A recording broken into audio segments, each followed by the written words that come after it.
Ini loh cirinya kemampuan yang dimiliki orang-orang kritis. Gimana sih? Yang kritis itu tidak sama dengan menghafal atau sekedar mengumpulkan informasi. Jadi beda, kalau menghafal atau mengumpulkan informasi ya memang hanya mengingat-ingat dan mengumpulkan saja. Sementara berpikir kritis itu tidak berhenti di situ. Jadi memiliki daya ingat atau memiliki banyak pengetahuan itu tidak serta-merta membuat seseorang menjadi pemikir kritis. Meskipun kalau kita berpikir kritis pasti kita butuh banyak informasi, banyak pengetahuan. Tapi yang banyak informasi, banyak pengetahuan tidak serta-merta kemudian pemikirannya tergolong pemikiran kritis. Pemikiran kritis atau berpikir kritis itu setidaknya cirinya 3. Mampu memilah-milah dan mencari sumber informasi yang relevan. Yang kedua, mampu memanfaatkan informasi untuk memecahkan masalah. Dan yang ketiga, mampu menarik kesimpulan dari serangkaian fenomena. Ini baru kritis. Berarti kritis itu ya, iya mengumpulkan informasi, tapi dia bisa milih mana informasi yang cocok, mana informasi yang tidak cocok. Mana informasi yang sesuai, mana yang tidak sesuai, mana yang dibutuhkan, mana yang tidak dibutuhkan. Nah, ini berarti sudah kritis. Tapi kalau hanya sekedar pokoknya informasi apapun saya ingat-ingat, saya kumpulkan, saya hafal, tidak jelek, tapi belum masuk kategori kritis. Dan ciri yang kedua, kritis itu berarti mampu memanfaatkan informasi untuk memecahkan masalah. Jadi informasi tadi yang sudah dipilih, yang cocok, yang relevan dengan masalah, kemudian digunakan untuk memecahkan masalah. Jadi kemampuan problem solving itu bagian dari kemampuan berpikir kritis. Dan yang ketiga, berpikir kritis itu menarik kesimpulan dari serangkaian fenomena. Jadi ada pengetahuan ini, pengetahuan ini, pengetahuan ini. Terus disimpulkan, oh berarti maksudnya itu sedang terjadi ini, toh ini kesimpulan. Makanya kalau hanya menghafal dan mengumpulkan, belum termasuk. Kadang-kadang, apalagi mahasiswa itu, yang sering saya alami itu banyak teman-teman yang lebih aktif mengumpulkan informasi dan menghafal.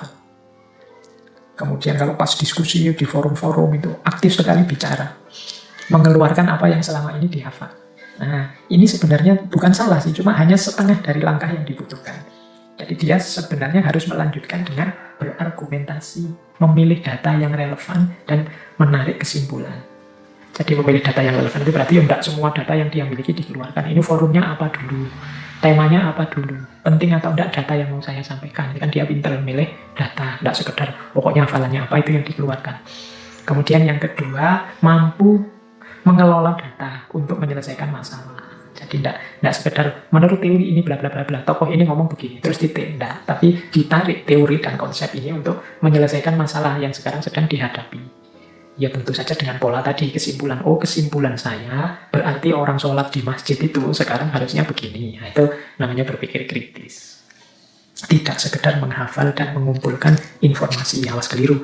Kadang-kadang kita ini kagum sekali dengan orang yang wah hafalan teorinya banyak, luar biasa. Hafalannya tentang gagasan tokoh-tokoh membuat kita geleng-geleng kepala. Yo, hafal itu memang mengagumkan, tapi dia baru setengah langkah untuk masuk ke ranah berpikir kritis. Untuk mendayagunakan pemikiran kita plus informasi yang kita punya sebagai jalan untuk problem solving. Jadi yang pertama diingat-ingat ya, berpikir kritis berarti tidak cuma menghafal atau mengumpul informasi. Yang kedua, berpikir kritis itu tidak sama dengan berpikir kritik atau mengkritik. Apalagi mengecam, mendebat. Nah, kritis dan kritik rasanya memang sama. Tapi berpikir kritis ya tidak melulu isinya kritik. Ya bagian tertentu dari berpikir kritis itu ada yang namanya kritik. Ketika mungkin sesuatu tidak pas, tidak sesuai, nah itu kritik. Apalagi dengan mengecam dan mendebat, berpikir kritis pasti tidak sama dengan mendebat orang atau mengecam pikirannya orang. Jadi ini harus dibedakan antara kritis dan kritik, apalagi kritis dan mendebat, mengecam. Berpikir kritis itu ya yang depan tadi, bagaimana kita mengungkapkan gagasan secara argumentatif, kemudian mampu melakukan problem solving dengan gagasan kita, dan pas cocok gagasan kita itu dengan situasi yang terjadi.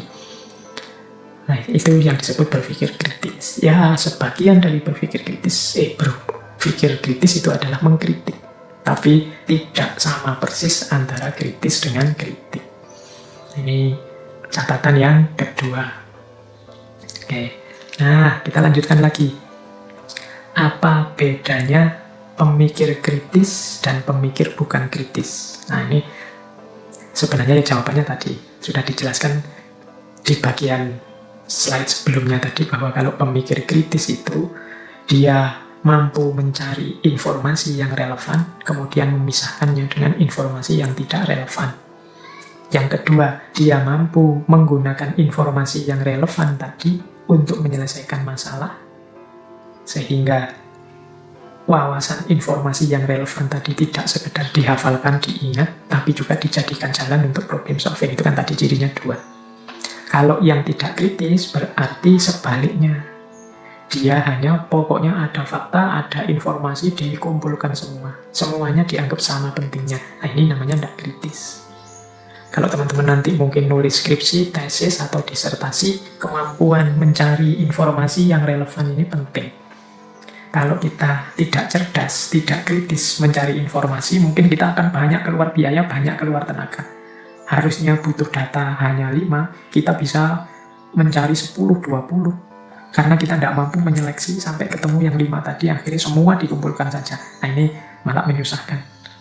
Akhirnya kita keberatan dan nulisnya akhirnya lama. Karena kita tidak pintar mencari dan memisah mana informasi yang relevan dan tidak relevan. Ini menunjukkan kita kurang kritis. Cirinya yang bukan kritis yang kedua adalah tidak melihat, menangkap, atau mampu mengolah masalah inti. Ya karena dia hanya menghafalkan fakta, menghafalkan informasi, akhirnya tidak mampu mengelola persoalan, tidak mampu menyelesaikan masalah. Bisanya kan cuma reseptif, menerima informasi, menerima wawasan dari yang lain. Nah, ini juga ciri kalau kita teorinya banyak, konsepnya banyak, hafal hikmah-hikmah di mana-mana, tapi tidak bisa kita terjemahkan dalam kehidupan sehari-hari untuk menyelesaikan masalah-masalah kita, kemungkinan kita memang kurang kritis. Nah, jadi kemampuan kritis ternyata penting. Ya, saya ingat ngaji filsafat kita ini sudah hampir 300 mungkin ya, sudah 290-an mungkin sekarang seri. Oh, itu kan sebagai sebuah informasi, mestinya dia sudah sangat banyak, sudah meludak kemana-mana itu sebagai sebentuk informasi. Tapi teman-teman sebagai pemikir yang kritis harusnya mampu memilah mana yang relevan, mana yang tidak relevan. Oh, gagasan tokoh ini luar biasa sih, tapi untuk kehidupanku di Indonesia hari ini tidak terlalu relevan. Ada sisi-sisi yang tidak cocok diterapkan. Nah, ini kemampuan kritis. Wah, Indonesia kita ini, situasi di sekeliling kita ini sekarang ada problem ini. Solusi yang tepat menurut saya ya teori ini, dari tokoh ini, yang saya sudah paham sebelumnya. Mari kita wujudkan teori ini. Nah, itu namanya kemampuan kritis. Jadi mampu memilah-milah. Saya tidak akan bilang bahwa 290-an sekian ngaji filsafat itu semuanya penting dan relevan. Pasti ada sangat banyak wawasan yang tidak relevan untuk hidup kita. Dicatat ya, tidak relevan. Tidak relevan itu bukan berarti keliru. Tapi ruang dan waktunya tidak cocok. Momennya tidak pas. Mungkin nanti kalau momennya pas, ya dia dipakai lagi. Dia sesuai lagi, bisa diambil lagi. Makanya istilahnya relevan. Jadi bukan informasi yang salah, tapi informasi yang tidak relevan. Tidak relevan itu untuk menyelesaikan masalah kita hari ini, untuk problem kita hari ini, dia tidak bisa digunakan. Itu namanya tidak relevan. Tapi kalau bisa digunakan, namanya relevan. Yang tidak digunakan bukan berarti salah. Mungkin dia cocoknya untuk situasi yang lain. Jadi inilah bedanya pemikir kritis dan pemikir bukan kritis. Teman-teman boleh mengidolakan siapapun, teman-teman boleh mengikuti tokoh yang disukai siapapun, tapi semoga tetap kritis. Kritis itu tadi kemampuan memilih data yang relevan. Kok ada dari tokoh yang saya kagumi, Pak, ini beberapa gagasannya tidak relevan dalam hidup saya. Ya diingat-ingat saja, tidak relevan itu bukan berarti salah. Tapi gagasan itu untuk situasimu hari ini, saat ini tidak cocok, kan itu saja. Mungkin besok kalau situasinya berubah, dia cocok lagi, sesuai lagi. Oke, jadi itu ya bedanya kritis dan tidak kritis. Terus sekarang kita masuk ke kompetensinya. Ini loh cirinya, kemampuan yang dimiliki orang-orang kritis. Makanya saya beri judul kompetensi kritis. Orang kritis itu orang yang bagaimana sih? Yang pertama, kritis itu orang yang mampu menggunakan fakta-fakta, data-data secara tepat dan jujur. Jadi ada data, ada informasi, ada fakta, yuk dipakai pas dan jujur. Tepat itu yuk konteksnya nyambung, relevan, dan jujur. Jujur itu apa adanya, dia tidak manipulasi, dia tidak mengubah-ubah asal untuk bisa sesuai dengan situasi hari ini. Dia tidak mengubah-ubah. Ya memang faktanya pas, kita memilih data yang relevan. Seperti dijelaskan tadi, itu kompetensi kritis yang pertama. Kemudian orang kritis itu yang kedua mampu mengorganisasi pikiran dan mengungkapkannya dengan jelas, logis, dan masuk akal. Jadi, yo gampang-gampangannya pinter bernalar, pinter mengelola pikiran, dan pinter menyampaikannya. Kemudian yang ketiga, orang kritis itu mampu membedakan antara pikiran yang logis dan valid dengan pikiran yang tidak logis dan tidak valid. Jadi orang kritis itu bisa menilai, oh ini masuk akal, kalau itu tidak masuk akal. Nah itu berarti orang ini punya kemampuan kritis. Banyak orang yang tidak bisa menjudgment ini masuk akal, ini tidak masuk akal itu. Mungkin karena terhalangi oleh ambisinya, terhalangi oleh idolanya, terhalangi oleh apapun, sehingga dia tidak bisa membedakan ini logis atau tidak logis, ini masuk akal atau tidak masuk akal, ini valid atau tidak valid. Nah, kemampuan ini menunjukkan kita kritis, kalau mampu melakukan yang seperti itu. Kemudian yang kelima, mampu mengidentifikasi kecukupan data. Ya kalau ini orang yang kritis itu bisa menentukan ini datanya sudah cukup apa belum. Alasan yang mau saya sampaikan ini sudah memadai apa belum. Nah ini kalau orang kritis mampu melakukan itu. Kalau kita kesulitan di sini ya berarti kita kurang kritis. Saya tidak bilang tidak kritis ya, karena insya Allah kita punya daya kritis di level kita masing-masing. Nah di antara cirinya tadi mampu menilai cukup. Oh ya, kalau alasannya itu cukup sudah. Argumennya itu, datanya itu menurut saya sudah cukup. Tapi kalau masih ini belum. Misalnya problem mengapa orang se-Indonesia sekarang mudah marah misalnya. Terus datanya hanya dari grup WA teman-temanmu sendiri. Di grup WA saya itu isinya orang marah-marah terus hari ini. Ya kalau datanya seluas grup WA yang maksimal paling isinya berapa orang, mungkin belum signifikan. Belum cukup untuk menyimpulkan sebagai dasar untuk orang Indonesia. Nah, oke, itu kompetensi kritis yang keempat. Yang kelima, mampu menyangkal argumen yang tidak relevan dan menyampaikan argumen yang relevan. Relevan dan tidak relevan saya jelaskan tadi ya, sesuai dan tidak sesuai, cocok atau tidak cocok dengan situasi saat ini.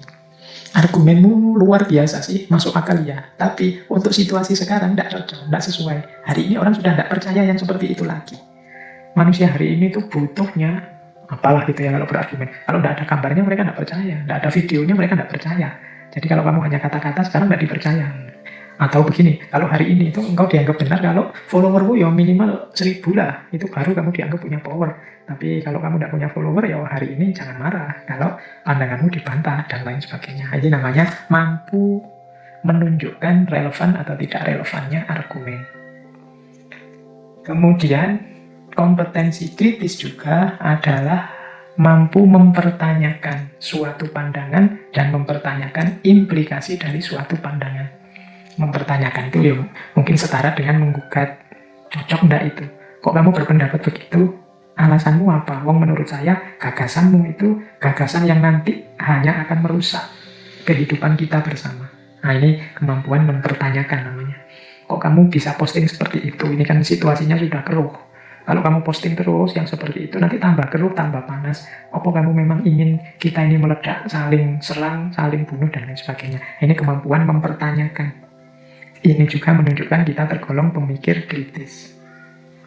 Kemudian yang keenam, pemikir kritis itu orang yang sadar bahwa dia juga bisa salah, dia juga bisa keliru.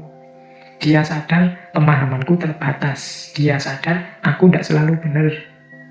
Aku tidak selalu cocok dan sesuai dalam berpikir. Nah ini orang yang sadar semacam ini juga termasuk kompetensi kritis. Berarti kritis tidak sama dengan ngeyel.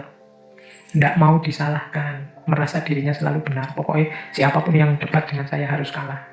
Dalam pengalaman hidupku tidak pernah aku debat kok kalah. Itu aku selalu menang. Ini mungkin justru menunjukkan engkau tidak kritis. Karena kita ini manusia. Wajar saja kalau kita keliru, salah. Kalau salah diingatkan ya diterima. Nah ini kalau kita punya kualifikasi seperti ini ya berarti kita masih tergolong orang yang kritis. Oke, ini kompetensi kritis. Yuk mari kita tengok